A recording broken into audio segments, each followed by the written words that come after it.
Welcome, guys. What's up? What's poppin'? It's your girl, Amara, La Negra, and you're listening to Exactly Amara, a production of iHeart.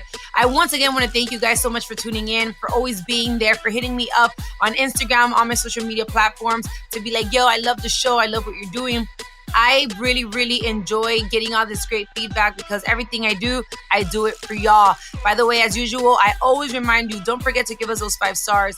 Today, I've had mi cafecito cubano y tengo mucha energía. And today's guest tiene la misma energía, or if not more energy than I do. And I love it. I can already tell personalities. I'm about to ask her sign and everything. I had the opportunity of talking to her a little bit before officially introducing her to the podcast. And I just loved it. So, women, ding, ding, ding, ding, ding. Today we're talking about being self-made, okay? All those empowered, strong women out there. This is your show today. We're talking to Nely Galan, a financial success and woman empowerment queen. Nely, mi amor, ¿cómo estás, mi reina divina fabulosa? Qué alegría de estar aquí contigo, because, you know, we both come from the Latino market. You know, I used to be president of Telemundo. I was a station manager and I worked my way up and I became the first Latina president of Telemundo. And then I realized all these women were calling me and saying, how did you do that? Did you go to Harvard? I go, no, I started from the bottom like an assistant, like an intern. And I had really, luckily, I had really learned a lot about money. I lived beneath my means. I saved my money. I tell women, don't buy shoes, buy buildings. Obviously, you're a Latina media mogul, right? And I love the fact that you empower other women. You're an advocate for being independent. I also think it's so important to really have the mindset that we have. In my case, and I'm sure yours as well, I came from poverty. It took me a long time, right, to understand the importance of being financially educated and understanding the power of money and how you can flip it and how you can lose it and how you can build up to it, all those great things. But they don't teach us anything about finances in school. And a lot of minorities, it's like speaking about money is like a dirty thing. Briefly give me a sum up of like, how was it growing up? Do you come from money? I'm Cuban. We moved here when I was 5. My parents were broke. We lost everything. We came with the shirt on our backs. And my parents, I had to make money too for the family. And I always tell everybody that I sold Avon. Oh my God, the Avon chicks out there, you know, con el librito everywhere. Like, I got the lotion, the perfume. I live, okay? I didn't know anything about money. I just knew that my parents were broke.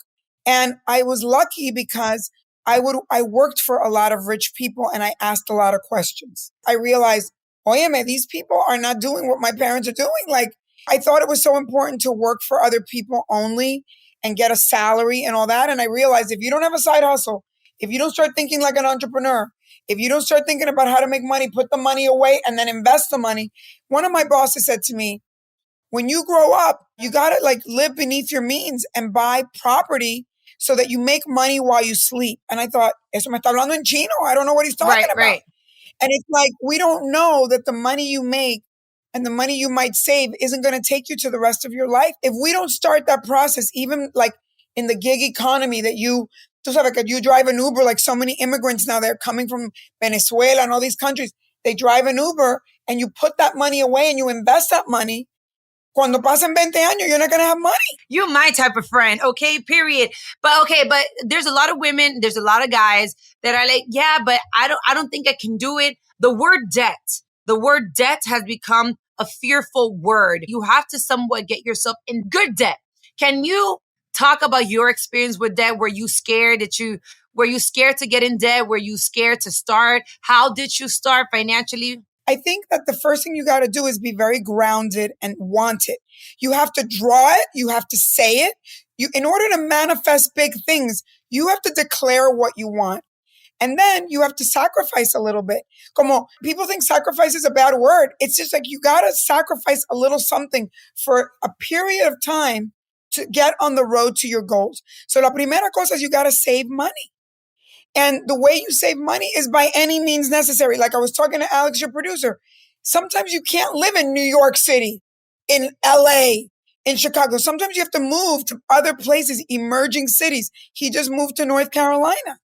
You got to live beneath your means and save money and have 2 years of your salary saved. And that sounds Oh my impossible. gosh, Lord. Ni yo tengo 2 years of my salary saved. Well, you got to do it. And how you do it is because you only need to save for a period of time to have that. Once you have that nest egg, your life begins because that's the money that's going to make you rich. When you say, wait, 2 years of your salary saved, do you mean saved or invested? No. I say saved. You can't invest till you have 2 years because you need 1 year for an emergency for you. Now, what you can do with that money is put it in like a treasury bill or in a savings that's making you money. But you got to first accumulate 2 years. Porque entonces, after that, you have many decisions. You can say, I want to start a little business. I mean, not everybody's an entrepreneur. I want to invest in my friend who's a genius in their startup. I want to go and like buy myself a franchise, which I don't know why more women and minorities don't buy franchises. Why do we have to start everything from scratch when there's a million franchises that make you rich? You can decide what to do. Like you're building something, you're sacrificing to have a pot of money, and then you begin.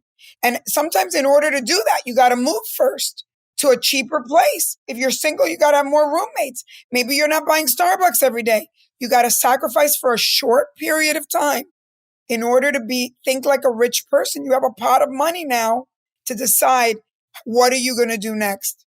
And that doesn't mean that pot of the money is sitting at home under your mattress. As I said, it could be making interest, but you have to save it Bueno, first. mija, you already know that I already fucked up because I've invested in a couple of properties. I have a couple of properties in the Dominican Republic. I have a lot of Airbnbs and I also have tenants and it's worked for me. But right now, if you were to tell me, 2 years, mija, mi amor, listen, if I see... But mi amor, you had 2 years. You don't realize it. If you put all these down payments down, this is why I say you have to have a plan. Como todo el mundo me dice a mí, did you just make way more money than we did? And I go, no, but when we were all young, you bought a Jaguar and went on a trip to Europe that was very expensive. And I bought a building. Yeah. If you have a clear vision for your life, yo te voy a decir una cosa. When I was 20 years old, I went with my girlfriends on my 20th birthday to color me mine. And I made a plaque and I said to everybody, let's do what we think we want our life to be. And I did like a little, just like un ceramic. Uh-huh. And then it went in my parents' like garage. And 20 years later, they sent me boxes because they were retiring and moving. And I opened the box and I look at the thing and my son goes, Mom, you're a manifester. Because the house that I live in now in California, I just moved, is exactly the house I pictured. It like everything. I put a Galan Entertainment, my company. I put all these things that were in my imagination. Subconsciously, then you sacrifice because you're like, I'm not going to do that because I want this bigger thing. Right. And you have to think like that.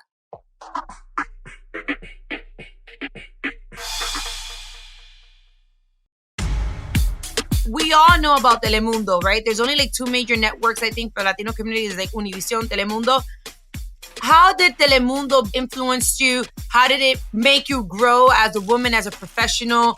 What did you gain and learn from being in Telemundo? Well, first of all, I was basically these two. I was a reporter for CBS as a young girl. I got a job early on, and I interviewed these 2 guys that bought the first station, Channel 47 in New York, and they said to me, "You should come and work for us." And I was like, I don't want to be in Spanish TV. I want to be at CBS. And he goes, are you stupid? Do you not know the Latino market is going to be the biggest thing in the world? And that if you're our first employee, you're going to do really, really, really well. And I quit my job as a young reporter at CBS. And I went to work for what is now Telemundo, but it was like one station at that time. So for me, I feel like Telemundo taught me with other people's money how to run a business from the bottom up. Like a lot of people that, like they might be afraid to go work for a startup, but that startup is going to be the next AI. But then what about if it's not? Then do you lose all your money? Because it's a gamble, realistically. You don't lose because you learn how to run a business from the bottom up, and then somebody else grabs you. And sometimes to be entrepreneurial and do things, it takes 3 or 4 or 5 or 6 times to fail, but then you hit it big. When I worked at Channel 47, they sold the station. I didn't think it was going to be Telemundo.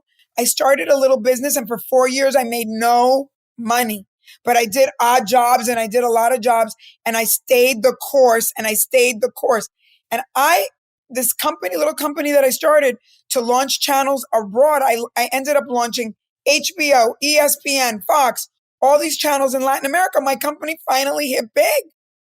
And then Telemundo hired me back because Sony had bought Telemundo and they were my client. What? So my journey has been very slow and steady, and I have failed so many times. Right. But in the end, I won because you're learning as you go and you figure it out.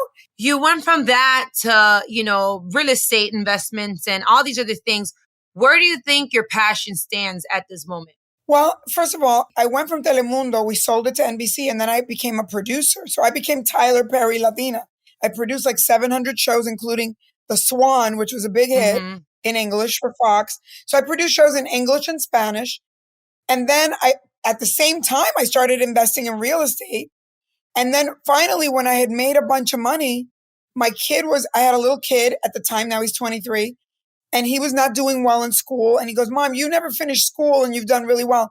And I said, one of the things I regret is that I didn't finish school. So I went back to school. Oh my God, I regret that too. I really want to go back to school at some point in my life just to get it out of my system because I feel como que I did it. I've already done some otras cosas and mi mundo ya está hecho. But by the way, this is a little info of me that I never really made public like that, but I guess. But anyways, I went to college for business administration. I really wanted to go for funeral services because I've always been como que, no sé, me da mucha curiosidad. And that's a really good business. People die every day. And then I ended up not finishing because my mom was like, my mom was very spiritual. She was like, vas a traer los espíritus de los muertos para casa. I don't want that. Da, da, da. So I didn't do it. But I still kind of feel like I want to be able to give her that damn paper. It's a piece of paper, but I know it would make her so proud.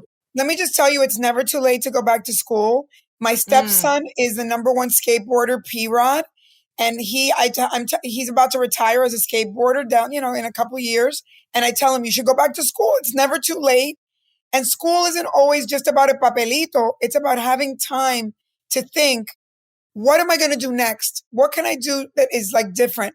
And what came up for me, Amara, when I was in school is I focused on I went to psychology school and I focused on the psychology of money in multicultural communities because I kept thinking to myself, why is it that we all we don't get wealthy? Why are we not wealth building? And I work for all these Americanos and they figure it out and we don't. Right.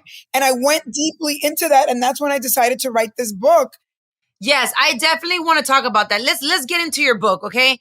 Self-made, just from talking to you, you're so motivational, inspirational. You're so driven. You have such a great charisma and energy. First of all, I want my own copy because I'm reading it. I love the title Self-Made. First, before you get into the details, I want to talk about what inspired you and why do you feel motivated to help others get their shit together, get financially stable and rich? First of all, I have been very, not just blessed, I have also worked very hard to be a wealthy woman. And I think that when nosotros nos da pena decir eso, and I feel like, no, I was on Celebrity Apprentice with Donald Trump. And when I was on Celebrity Apprentice, all these minority women were writing to me. They go, how did you learn to speak truth to power? Because he would yell at me and I would let him have it. And I go, are you kidding me? I said, because I have my own money.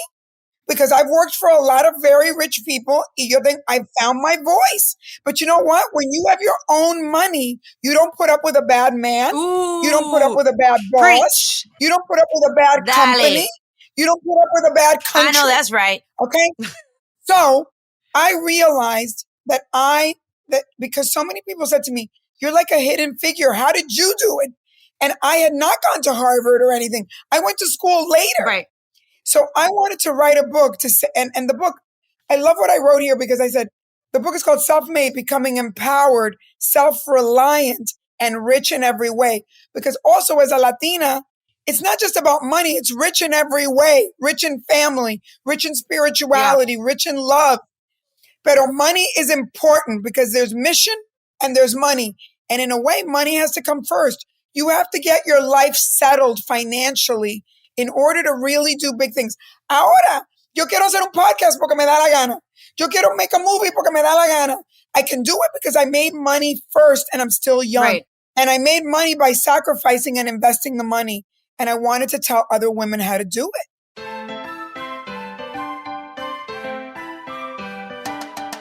I come from an immigrant household, where my mother didn't know, till this day, don't know no English, didn't get to, she wanted to go to college. She never got to, like, she had muchos sueños perdidos, right? I feel that to a certain extent is me trying to accomplish those things for her and be like, todos los sacrificios that you did to get to this country, to make sure that I was, going to have a good future, you did it. I did it. I'm here. I'm learning. I am breaking generational curses. I am, moving forward. However, I know more, obviously, about finances than my mother did. That's why she couldn't teach me. Yeah, I know that my girls are only one, and this is a very long journey still todavía, pero I want to know, how did you, or have you, or how do you talk to your children about money? How do you teach them? How do you start them off? Como madre, if you have a little sister, if you have a little brother, whoever is listening, and you have someone that's young, at what age should you start teaching them about what finances are? Well, I'll tell you how I did it. And my son is very good because I've taught him. But you don't teach. Here's what you do. You make it fun. Like what I would do with my kid is we'd go to eat breakfast and I go, Lucas, what do you think this place makes? Like, let's do the math. Like, what do you think they're making? Let's each try and figure it out. And so I would say, ¿Cuánto cuesta? Like, what does it cost us to eat here? Okay, like $20 a person. That was before the pandemic. And then I go, okay, how many people are sitting here? Let's do the math. Like, we'd make it a game, or we go bowling. And I'd say, Lucas, do you think this bowling alley makes a lot of money? Like, in other words, I made it like a fun game. Okay. We'd go to like Toys R Us and I would say, what do you think is the top selling toy in this thing? And he go, I think it's this. And I go, I think it's that. I go, let's look it up. And so we started always talking about money like a game. I gamified it. Do you know what I mean? So then, like now he's like, Mom, we can't spend money on that. We should be doing this. Because it became such a conversation all our lives that now it's normal. I normalized it, right? And I think that when we were growing up, we just knew our parents didn't have money, but they didn't say, like, and we knew that they didn't turn the lights on because I always say Latinos are green before everybody else because our parents didn't want to waste money, but we never really had a conversation about it. And I think that that's what I do with my son. And if you met my son, you wouldn't believe it because he is so good at all this stuff because we always talked about it. It was like, and we still do. Mm-hmm. Like when I told him, listen, he was at University of Miami and I said to him, sorry, you have to move to LA. And he goes, why? And I go, because I'm not paying for your apartment in Miami when right now we have 3 buildings empty in LA and you could live there. And plus, you've got to learn all the real estate that I own. Si yo me muero mañana, tú no sabes nada. I'm throwing you into the lion's den. Yes. You got to give me 1 year of your life to learn my business. I agree. And something else that I'm getting into too, I'll talk about it later, but, I'm finding out about getting a trust and all these things. Todas esas cosas that nobody talks about. Like my mom doesn't even know what the hell that is. I'm like, if you don't know, who's supposed to teach me? So I'm over here and I feel that you should use Instagram and YouTube, obviously, as a teaching and educational platform as well, because there's so many amazing people on these platforms teaching you and giving you free game. I never even knew what a trust was. And now that I own several properties and I have certain things, I'm a single mother y todo lo demás, es como que I have to be able to prepare for that day. I think that's something else that the Latino community doesn't like to talk about is death, finances, taboo topics. Let's talk about it so that we know what's going on. Si mañana, Dios no quiera, mommy passes away, you don't know what I have. You don't know how to run it. You don't know nothing.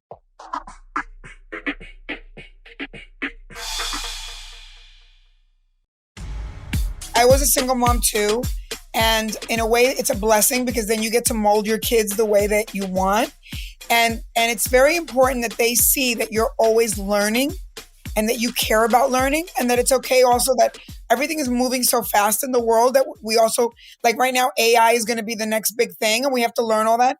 So I think if your kids see you wanting to just learn all the time, and in a way, my son has helped me because like my son said to me, Mom, you don't know what you're doing with social media. You need my help. Like if you make it so that you're building a family trust, that everybody helps each other in the family to become wealthier and make money, and you're learning all these things together.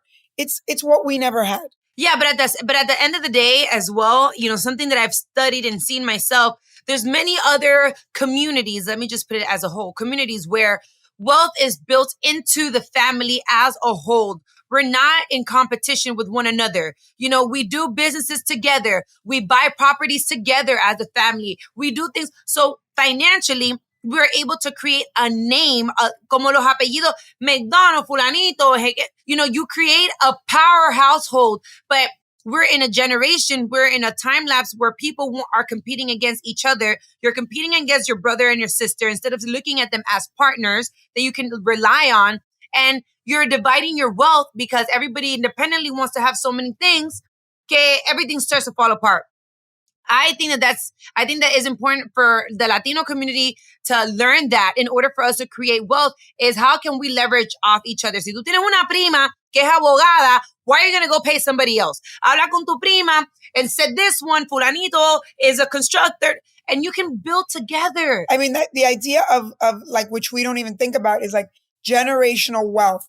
I mean, you know, it's funny because yes. I just went to Spain because I was trying to get my dual citizenship because my grandparents are Spanish. And I was there and I go, how do these people live? I mean, Europe is expensive, man. It's worse than here. But what I realized is that these people have generational wealth. Like you get a young person in Spain and their great grandfather left them the house. We don't have that yet. So like we're new to this country, right? So if we don't think how to work together and how to build, you know, like so that your kids get to inherit something and their kids get to inherit something. We don't even think like that yet, but that's how we have to think. Right. I agree. I think it's also important to talk about it. I love seeing a strong, powerful, educated, ambitious woman because I see a little bit of me, obviously, in you and other things that I want to learn. I think it's also important that we don't talk about it much is women empowerment also includes sisterhood. Whether you're not from the same country, whether you may not have the same background, but if you find another woman that's doing amazing, great things, don't be a hating ass bitch and not feel like you can't pass down the info. Mira, mama, I am good. Let me pass you some info and help you get up because you're right. We're so catty with one another. If I know some game, I'm the first one to be like, mira, do this, call fulanito. This is how it works. I don't have a problem sharing. Pero tú sabes qué, te voy a decir el truco de eso, okay? I think that the best way to find a woman to help you, and I tell young women, I go, find a woman that's way older than you. My mentors, like I'm in my 50s and my mentors are 80, okay? Because if you come to me and I'm older than you, I mean, I've already been there, done that, bought the t-shirt. Yeah. You have more experience. So like come to women that are older than you and like try to befriend. My mentor, my real estate mentor is an older Jewish lady who I met years ago and I started inviting her to lunch. Oh my God, Nely. Nely, will you be my mentor? Do you want to go to lunch? Yes. I love girls. Did you see that? You see how easy that was? Don't be scared to just talk to another woman. Don't be scared. It's super simple. Your life can change with one conversation. Your mind can completely expand, change, so many connections, muchas cosas. Nely, otra cosita before we have, oh my God, I don't want to finish this conversation. Don't worry, we're going to get together. We live near each other, I think. We spoke about our children. We spoke about our careers. We spoke about our ambitions, our goals, our dreams, all those great things. What happens to your love life?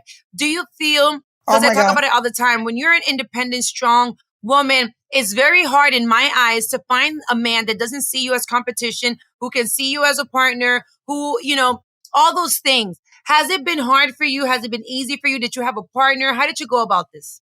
Listen, I'm going to tell women, you can't have everything at once. Uh-huh. I have been in, you know, several long-term relationships.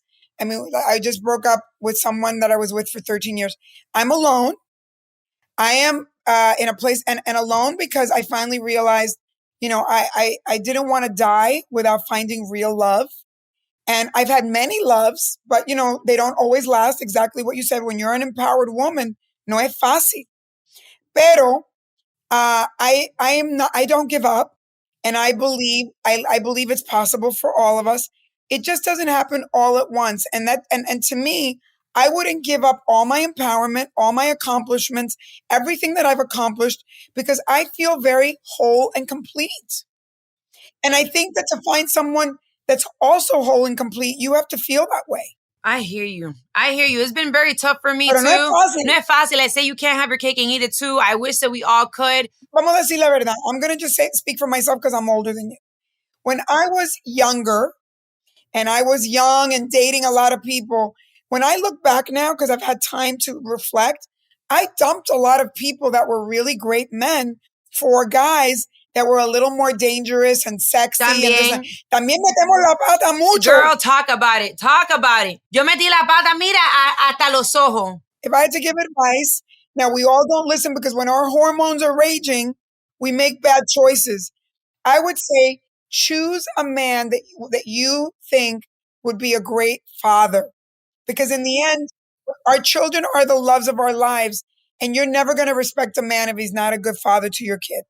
And by the way, I asked you, that personal question because I also know that when you are at peace in your personal life, all those things do also influence the way that you look at life, the ambitions that you have. They also influence in the way that you're able to succeed in your career, whether you're alone and you have that peace or whether you're with a partner that supports you during this journey. Because what you can't have is someone jodiéndote la vida in the background. Don't invest in this. Don't do that. I think this is a bad idea. Why are you going to do this? If you're going to have someone that's hating you during your journey of growth, it's best to be alone. And I know it's going to be hard because sometimes you may be in love with this person. You may think that they're great, but these could be the same reasons why you haven't been able to reach your goals in life. Mira, mami, I want to ask you, last but not least, please tell us, where can we purchase your book? Where can we go? How can we follow you? We want to know more about you. Okay, so number one, at Nely Galan on Instagram.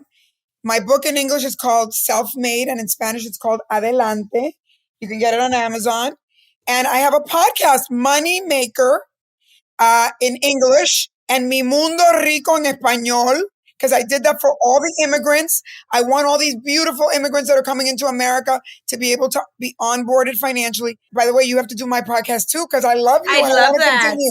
Continue. Pero yo lo que quiero decir is, I just want you to know that when you're young, and going back to the love thing, because I want women to leave on a good note, on the love thing, your hormones are raging, you're young, you're hot, men like you for your hotness and your looks.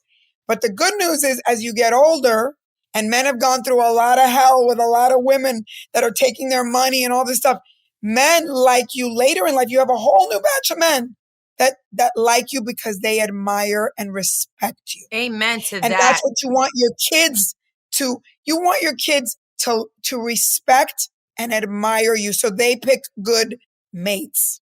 I love that you said that. Guys, listen, today is really hard to do what you can take home with you, because this was just such an inspirational conversation of just be ambitious, be driven, don't be afraid to create good sisterhoods, and ask I learned today, ask an older woman who's had more experience and is not going to see you as competition, but is going to see you as a little sister and is willing to guide you into becoming wealthy, into becoming financially stable, and I think it's important as well. Copy paste. If you see a girl that is also trying to learn her ways into society, into life, and right from wrong, feel free to give some advice. Nely, muchísimas gracias por venir el día de hoy. I'm so grateful for you. Amor y respeto a ti, because what you've done is amazing. Amen. And I'm so proud of you. Thank you. As another Latina and as a younger Latina.